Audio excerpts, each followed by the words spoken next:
بیت المعمور جو کہ بالکل خانہ کعبہ کے ڈائریکشن پہ 7ویں آسمان پر اللہ تعالیٰ نے ایک اور کعبہ اور سب سے پہلے وہ کعبہ قائم کر رکھا ہے، تو یہ ہے اللہ تعالیٰ کی 7ویں آسمان پر آسمانی نشانی اور جس کی قسم اللہ تعالیٰ نے کھائی ہے۔ اس کے بعد دوسری ایک قرآن پاک کی آیت ہے جس پر اللہ تعالیٰ نے جبل طور کی قسم کھاتے ہوئے، جسے کوہ طور کی پہاڑی بھی کہا جاتا ہے، کہ جب اللہ تعالیٰ حضرت موسیٰ علیہ السلام سے ہم کلام کرنا چاہتے تھے تو حضرت موسیٰ علیہ السلام جبل طور کی پہاڑی پر تشریف لے جاتے تھے، اور ایک بار حضرت موسیٰ علیہ السلام نے جبل طور کی پہاڑی پر اللہ تعالیٰ سے تجلی فرمانے کی درخواست کی تھی، جس پر اللہ تعالیٰ کا نور حضرت موسیٰ علیہ السلام اور یہ پہاڑ جبل طور برداشت نہیں کر پایا تھا۔ تو اس طرح کی سینکڑوں نشانیاں جو قرآن مجید میں موجود ہیں اور جس کی نشانیوں کا ثبوت ہمیں اس دنیا، اس کائنات میں ملتا ہے، تو آئیے اس ویڈیو کے ذریعے جاننے کی کوشش کرتے ہیں اور اللہ تعالیٰ کی ذات کو تلاش کرنے کے سفر میں مزید مضبوطی لانے کی کوشش کرتے ہیں کہ کیا ہے اللہ تعالیٰ کی مزید نشانیاں، اور اللہ تعالیٰ کی ذات کو ہم کس طریقے سے آگے اس کی پریزنس کو محسوس کر سکتے ہیں۔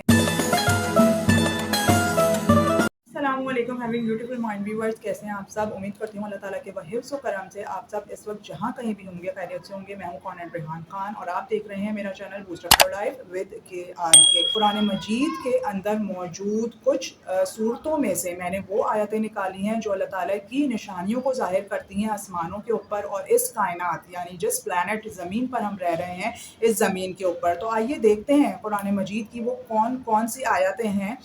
جو اللہ تعالیٰ کی پریزنس کو ہمارے سامنے کھول کر سامنے رکھتے ہیں، اور اگر ہم عقل مند ہوئے، اگر ہم تدبر اور تفکر کرنے والے ہوئے تو عقل مندی کے ساتھ ہمیں اللہ تعالیٰ سے اس کی تو ایک توفیق مانگنی ہے کہ اللہ تعالیٰ ہمیں اندھیروں سے نکال کر روشنی میں لے کر آئے، اور اس علم کو سمجھنے کی جو کہ قرآن مجید میں موجود ہے، نہ صرف سمجھنے کی بلکہ اس کو سوچ بچار کر کے اس پورے کائنات پہ اس کی روشنی کے ساتھ اس جاننے کی بھی ہمیں توفیق دے۔ تو آئیے دیکھتے ہیں کہ پہلی کون سی آیت میں اللہ تعالیٰ اپنے وجود کا ہمیں جو ہے وہ احساس دلا رہا ہے، جس کو ہمیں سمجھنے کی بہت ضرورت ہے۔ تو اس سفر کا ہم دوسرا حصہ شروع کرتے ہیں۔ پہلے سورہ طور کی آیت نمبر 1 سے لے کر 6 تک کا ترجمہ۔ اور قسم ہے طور پہاڑ کی اور اس کتاب کی جو کھلے ہوئے کاغذ میں لکھی ہوئی ہے،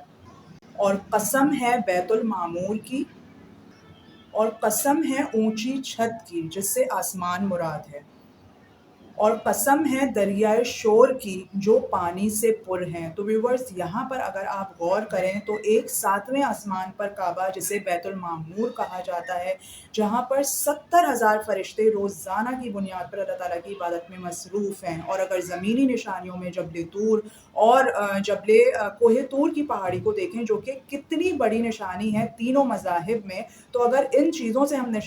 اندازہ لگائیں جس کا ذکر اللہ تعالیٰ نے قرآن مجید میں کیا، اللہ تعالیٰ ہم سے ہم کلام ہو کر ان تمام چیزوں کی قسم کھا رہا ہے، اور پھر ایسا تو نہیں ہے کہ ان تمام چیزوں کی جو اللہ تعالیٰ نے قسم کھائی ہے اس کا وجود دنیا میں ہمیں نظر نہیں آ رہا، اس کا وجود دنیا میں موجود ہے، کیونکہ جبل طور، کوہ طور کی پہاڑی مصر کے مقام پر موجود ہے، جہاں اپنے اپنے مذاہب کے عقائد کے مطابق مسلمان،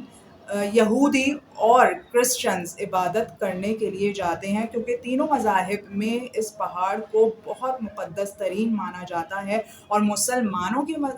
عقیدے کے مطابق یہ وہ پہاڑ ہے جہاں پر حضرت موسیٰ علیہ السلام اللہ تعالیٰ سے ہم کلام ہوا کرتے تھے رات کے وقت میں۔ یہ وہ پہاڑ ہے جہاں پر توراہ جو کہ آسمانی کتاب ہے، توریت حضرت موسیٰ علیہ السلام پر نازل کی جاتی تھی، اور یہ وہ پہاڑ ہے جہاں پر حضرت موسیٰ علیہ السلام نے اللہ تعالیٰ سے تجلی فرمانے کی خواہش ظاہر کی تھی، اور اس خواہش کے نتیجے میں حضرت موسیٰ علیہ السلام اور یہ پہاڑ جبل طور جسے کوہ طور بھی کہا جاتا ہے، اللہ تعالیٰ کی تجلی کو اور نور کو برداشت نہیں کر پایا تھا، تو اس کے اور وہ پہاڑ اس نتیجے میں سیاہ مانند پڑ گیا تھا۔ تو کیا ہم ان نشانیوں کے اوپر آبزرو نہیں کرتے؟ کیا ہم ان نشانیوں کے اوپر غور و فکر نہیں کرتے کہ جو اللہ تعالیٰ نشانیاں قرآن مجید مجید میں ہمیں بتا رہے ہیں اس کا وجود نہ صرف ساتویں آسمان، اسی آیت میں تیسری نشانی جو کہ آئے دن چلتے پھرتے اٹھتے بیٹھتے ہم دیکھتے رہتے ہیں، وہ ہے ہمارے سروں کے اوپر چھت کی مانند کھلا بڑا آسمان، جس کو دیکھ کر بھی ہمیں اندازہ لگانا چاہیے کہ اللہ اس کو وجود میں لے کر آئے تھے۔ اس کے بعد شور مچاتا ہوا ہوئے دریا، ٹھیک ہے، جو کہ پانی سے پر ہیں۔ بعد سورہ حامیم سجدہ کی ایک بہت ہی پیاری آیت جو تھوڑی سی لمبی ضرور ہے، لیکن اس میں بہت ساری معلومات زمین اور آسمان کے بارے میں موجود ہے۔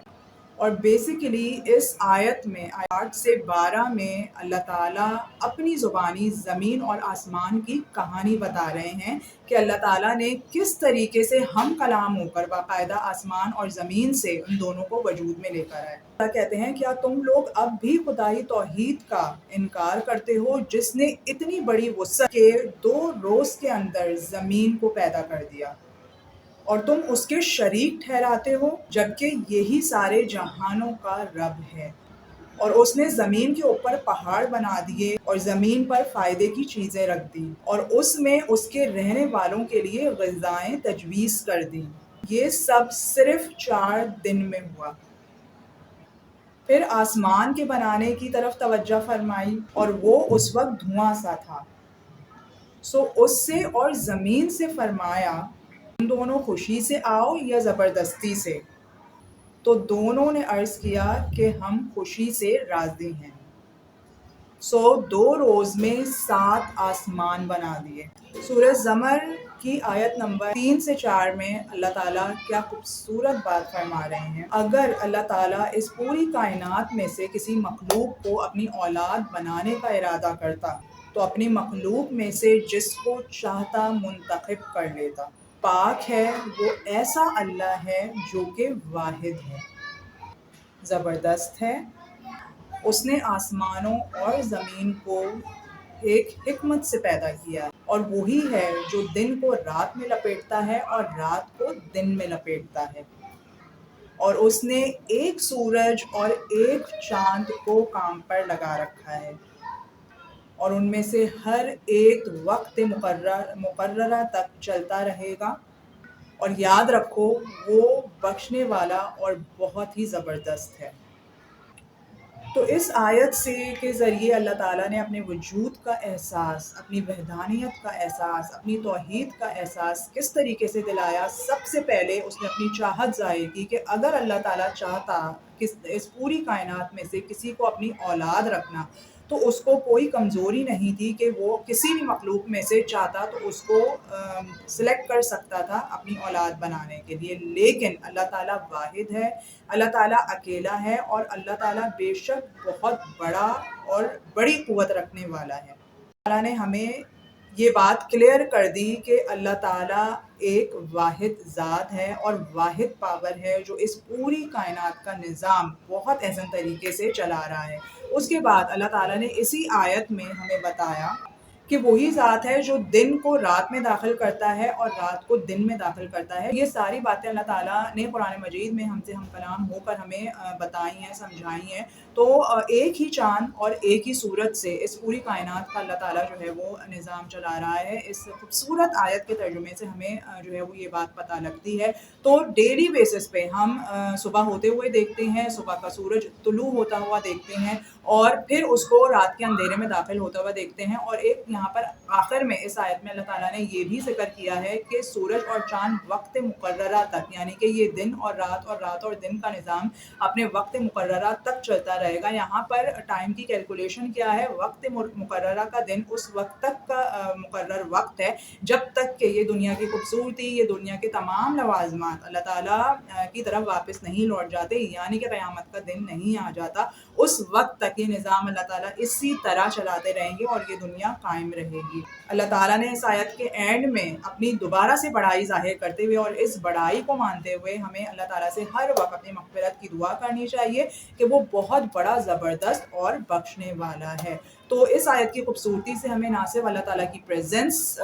اس کلام کے ذریعے پتہ لگتی ہے، بلکہ اس دنیا میں موجود نشانیوں میں بھی اللہ تعالیٰ کی پریزنس ہمیں جو ہے وہ ظاہر ہوتی ہے ہمیں۔ اس کے بعد ایک اور بہت خوبصورت آیت کا ترجمہ سورہ حامیم سجدہ 1 سے لے کر 3 تک کی ایک چھوٹی سی آیت میں اللہ تعالیٰ کیا فرماتے ہیں قرآن مجید کے بارے میں۔ کلام رحمان رحیم کی طرف سے نازل کیا جائے، یہ ایک کتاب ہے جس کی آیتیں صاف صاف بیان کی گئی ہیں، یعنی ایسا قرآن ہے جو عربی زبان میں موجود ہے اور ایسے لوگوں کے لیے نفع ہے جو دانش مند ہیں۔ ویورز، یہ والی لائن بہت امپورٹنٹ ہے اس آیت کی، کیونکہ یہاں پر دانش مند ان لوگوں کے لیے کہا گیا ہے، قرآن مجید نفع ان لوگوں کے لیے رکھا گیا ہے جو سوچتے ہیں، تفکر کرتے ہیں، تدبر کرتے ہیں اور اللہ تعالیٰ کے کلام کو سمجھ کر اس سے روشنی حاصل کر کے اس کائنات میں اللہ تعالیٰ کو تلاش کرنے کی جستجو کرتے ہیں، کوشش کرتے ہیں۔ اس کے بعد سورہ طور کی آیت نمبر 43 سے 46 تک اللہ تعالیٰ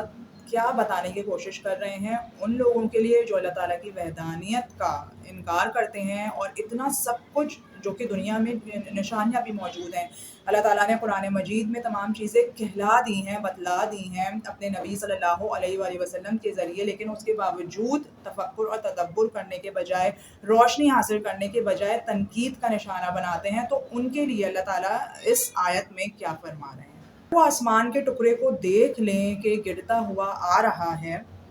تو یوں کہہ دیں کہ یہ تو تہ بتہ جمع ہوا بادل ہے، تو ان کو رہنے دیجئے یہاں تک کہ ان کو اس دن سے سابقہ ہو میں ان کے ہوش اڑ جائیں گے، جس دن ان کی تدبیریں ان کے کسی کام نہیں آئیں گی اور نہ کہیں سے ان کو مدد ملے گی۔ تو اس آیت میں ان کو باقاعدہ طور پر وارننگ دی گئی ہے جب تک یہ دنیا باقی ہے نکالنے کی۔ تو یہ بہت خوبصورت سفر ہے اور اس سفر میں شامل ہونے کے لیے ہمیں اللہ تعالیٰ سے توفیق مانگنی چاہیے۔ میں امید کرتی ہوں کہ یہ آیتیں جن کو میں